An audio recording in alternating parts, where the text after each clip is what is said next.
Da cabeça aos pés, racismo e sexismo no ambiente organizacional. Nos últimos anos, tem se notado uma maior valorização do protagonismo e da beleza da mulher negra na sociedade. E entre as características dessa beleza, destaca-se o cabelo crespo, tornando-se pauta de luta dos movimentos coletivos de mulheres negras com ações desenvolvidas na promoção de mobilizações como Encrespa Geral, Encontro das Pretas, Encrespando, Meu Caste, Meu Crespo, comemorações do Dia da Mulher Negra, Latino-Americana e Caribenha e da primeira e segunda Marcha do Orgulho Crespo. A dimensão desse tema resultou também em um projeto de lei de número 1207 em 2015 que tramitou na Câmara de Deputados do Estado de São Paulo e instituiu o Dia do Orgulho Crespo, sendo comemorado anualmente na data 26 de julho. Desde a década de 70, os movimentos sociais buscam debater e reivindicar questões relativas à igualdade de raça e gênero, e entre as conquistas alcançadas estão a criação do Estatuto da Igualdade Racial e as políticas de ações afirmativas, porém não diminuiu os desafios impostos no cotidiano das mulheres negras. Apesar dos avanços, ainda não são suficientes para eliminar ideologias, desigualdades e estereótipos racistas e sexistas, visto que a sociedade ainda privilegia e valoriza o homem, a brancura e as raízes europeias em detrimento de outras culturas. As mulheres negras representam 60% dos índices de vítimas de assassinato, são as que mais sofrem violência doméstica, as que recebem menores salários e que têm o pior acesso a serviços de saúde, como os índices de óbitos de mortalidade materna. O sistema do mercado de trabalho, com bases capitalistas, conferiu à população negra desigualdades incisivas, além de desigualdades de gênero, onde a hegemonia masculina é imposta por meio de violências de maneira simbólica e insensível às próprias vítimas. Sobre o cabelo crespo natural das mulheres, as autoras Johnson e Beckett buscaram identificar na sociedade americana as situações de discriminação e identificaram que grande parte da ridicularização do cabelo natural vinha dos familiares, amigos ou estranhos e não dos colegas e supervisores de trabalho.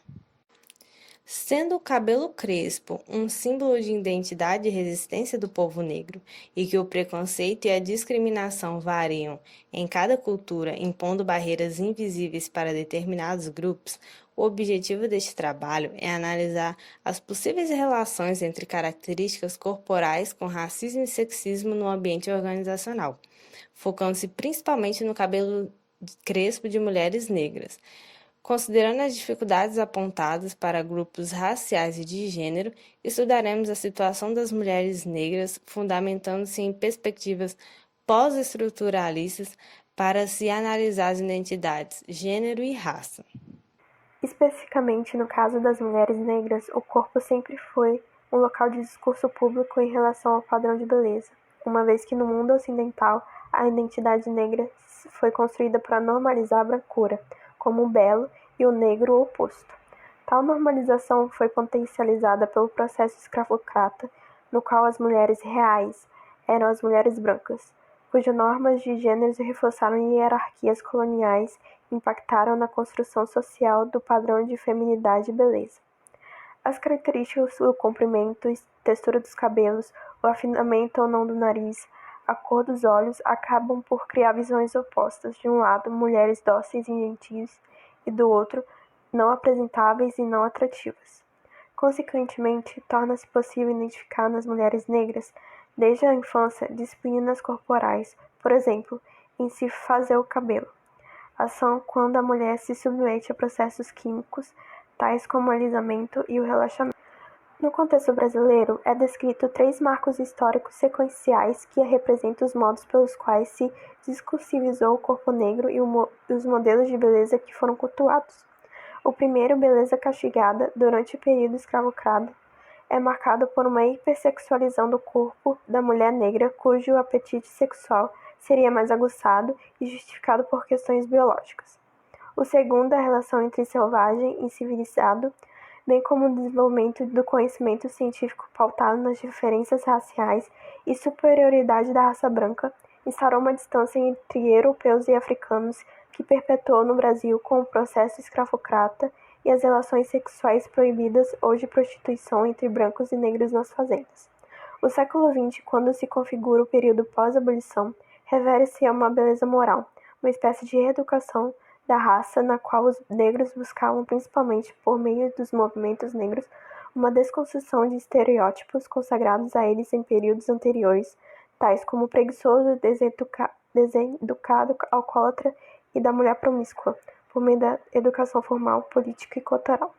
O terceiro momento, extensão do que vinha sendo requerido e após a implementação das ações afirmativas políticas que têm como objetivo corrigir desigualdades presentes na sociedade, identifica-se uma beleza multiplicada, mas que também é atravessada pelo discurso da mídia, da moda, do mercado e do consumo. Se por um lado aqui há uma ressignificação positiva da beleza, a partir de uma valorização das políticas de identidade, é preciso compreender também que isso é uma tentativa de ruptura, de descontinuidade, mas que ainda está em processo de produção de identidades. É apontado que saber quem você é e o que sente sobre você mesma é uma questão essencial para a construção da identidade, e se tratando de mulheres negras, a identidade é associada ao relacionamento e à apresentação do cabelo. É evidenciado que o cabelo é um dos elementos mais destacados do corpo, tendo seu tratamento, manipulação e simbologia variável entre culturas, fato que atesta a importância do cabelo como um ícone identitário. Além disso, o padrão de beleza é construído socialmente e influenciado pelo contexto histórico, cultural e político e por isso pode ser ressignificado pelos sujeitos. Com relação ao percurso metodológico, foi adotada uma estratégia qualitativa de pesquisa através de entrevistas semi-estruturadas que seguiam roteiros semi-estruturados, adequando sua condução às especificidades de cada participante. A entrevista foi organizada em duas partes: coleta de dados quanto ao perfil e informações sobre a negritude e a trajetória de vida e de trabalho das mulheres, buscando compreender a realidade vivenciada. Onde, para a análise dos relatos, optou-se pela análise de conteúdo categorial temática, ao passo que esta técnica permite abrir um leque de temas a partir de uma teorização prévia. A partir das entrevistas, conforme dito anteriormente, a análise do material destacou 3 subcategorias, sendo estas agrupadas em 3 grandes temas: negritude, cabelo e família. A fim de conhecer as participantes entrevistadas e identificar sua relação com o cabelo, buscou-se conhecer inicialmente a relação que mantinham com sua negritude. A partir deste ponto e dos relatos das participantes, é possível observar no fragmento 1 a relação de Teresa com a negritude. Nascida em uma família de pai e avós negros, Teresa associa a negritude com a família, com a preocupação de vincular os laços familiares e em descrever como era a relação com seu núcleo familiar mais próximo, pai, mãe e irmão. Em relação a Nandara, no fragmento 2, é possível observar a sua condição de negra pelo racismo relacionado especificadamente aos traços e estereótipos africanos, como o cabelo crespo e a cor da pele. Adicionalmente, apesar de retratar sua negritude falando da família, mãe, pai e irmão negros, o ponto de partida para sua auto-identificação como negra foi o ato de adotar o cabelo natural, resultado de uma consciência racial adquirida. Apesar de realidades e contextos diferentes, estava na inteligibilidade de ambas as entrevistadas e de suas famílias o que era ser negra e qual era o lugar que negros ocupam na hierarquia social. Destaca-se que no caso de Teresa, apesar de se identificar como um sujeito racializado, performando-se negra, ela possui estética desvinculada suavemente da estética simbólica atribuída à identidade negra, diferenciando-se sua experiência com a de Dandara, marcada por processos que evidenciam uma beleza castigada. Sobre este aspecto, 2 pontos são levantados em relação à fase anterior à transição capilar. Teresa relata o sofrimento dos processos químicos de alisamento ainda quando criança, 9 e 10 anos. Este alisamento foi responsável mais tarde pela queda de 50% do seu cabelo. Este processo foi feito com autorização da família, quando o pai gostava de cabelo liso e outros parentes e amigos cobravam na família o ato de cuidar do cabelo.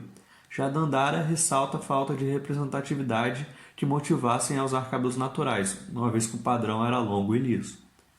O fragmento 3 remete à intensidade daquele momento para Dandara, o fato de ela mesma ter feito aquilo, e ainda repetir que o protagonizou a ação sem nem conhecer a técnica ilustra o sentimento de libertação.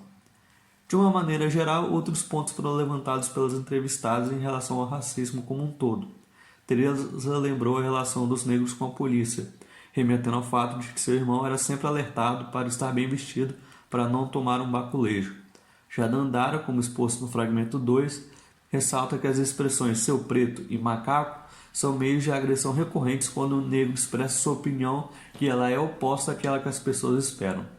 Por fim, o fragmento 4 ilustra uma mudança de postura política que ressignificou a identidade racial de Dandara, fruto de processo de conscientização e da participação no movimento feminista e racial. Tendo analisado neste tópico as relações entre cabelo na sociedade em geral, a próxima categoria encontrada visa analisar como o cabelo crespo é fruto de discriminação no cotidiano organizacional. Para além dos fios, o sexismo na hipersexualização da mulher negra. Ao analisar as entrevistas, identificou-se outra vertente de violência, para além dos fios crespos, a violência de gênero. Dentre as entrevistadas, fica evidente que Dandara foi a que mais sofreu com o sexismo. Dandara disse: "Eu já tive um caso em que o cara bateu na minha bunda, no meu local de trabalho. Eu já tive um caso em que o cara tirou o órgão dele para fora e eu nunca falei isso com meu marido. Ele era uma pessoa que eu tomei um choque. Fiquei sem reação com aquilo. Como assim? O xinguei e mandei se afastar. A pessoa tirar ou mostrar que está excitado por minha causa, ou relar em mim porque sou negra? Negra é quente, seu corpo é bonito, seu bumbum é empinado?" Dandara esclarece que, apesar da mulher negra sofrer o racismo e sexismo como um preconceito, ela só passou por isso em situações em que a maioria dos colegas da empresa era formada por homens brancos. Essa relação de homem branco e exploração sexual da mulher negra não é de hoje, mas sim um resquício do sistema escravocrata no qual o senhor tinha as mucamas com o objetivo de prazer e de alívio sexual. Dandara disse: "No meu penúltimo local de trabalho, ele era homem de nível social mais alto, então é sempre assim, né? Pessoas de nível social mais alto e eu vou para a senzala pegar a preta porque ela é obrigada. Só que eles caíram no cavalo porque eu não sou obrigada. E me dói muito lembrar disso porque a gente não é obrigada, cara. Incrível. Nunca fui obrigada a isso", relata Dandara. O propósito do estudo foi analisar as possíveis relações entre características corporais com racismo e sexismo no ambiente organizacional, salientando-se principalmente no cabelo crespo e no corpo de mulheres negras, a partir dos dispositivos gênero e raça, em uma perspectiva pós-estruturalista.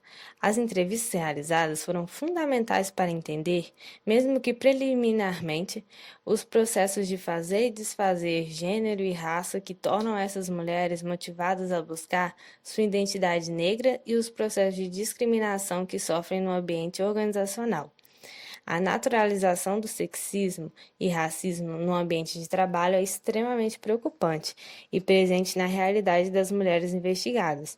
Por meio das entrevistas, percebeu-se que as mulheres sofrem desde uma violência encoberta, como piadas e gestos, ao assédio sexual, de criança a adulta, deixando-as em situações de inferioridade e desqualificação. As implicações deste estudo se colocam para as organizações, para a sociedade e para a academia. Para as organizações, ele pode ser uma base reflexiva para indagar como são tratadas as mulheres negras e que tipo de políticas organizacionais efetivamente devem ser implementadas para que não sejam opressoras. As implicações para a sociedade perpassam a ênfase na representatividade das mulheres negras, crespas na mídia, nas revistas, nos jornais, nos desenhos, pois essas mulheres precisam ter imagens positivas de si mesmas, baseadas em uma admiração e respeito pela sua condição natural, na qual o cabelo tem um significado muito importante. Não obstante, a prática do alisamento não deve ser condenada, mas vista também como uma forma de se usar o cabelo negro, evitando reproduzir novos estereótipos e evidenciando a importância do reconhecimento dos sujeitos na escolha. Para a academia, o estudo é um exemplo de como os corpos são racializados nos ambientes organizacionais, e, além disso, sugere-se que a academia da área de administração proponha políticas de inclusão que tenham mais conexão com as características e especificidades da sociedade brasileira, de maneira oposta à reprodução de modelos estrangeiros para serem implantados nas organizações brasileiras.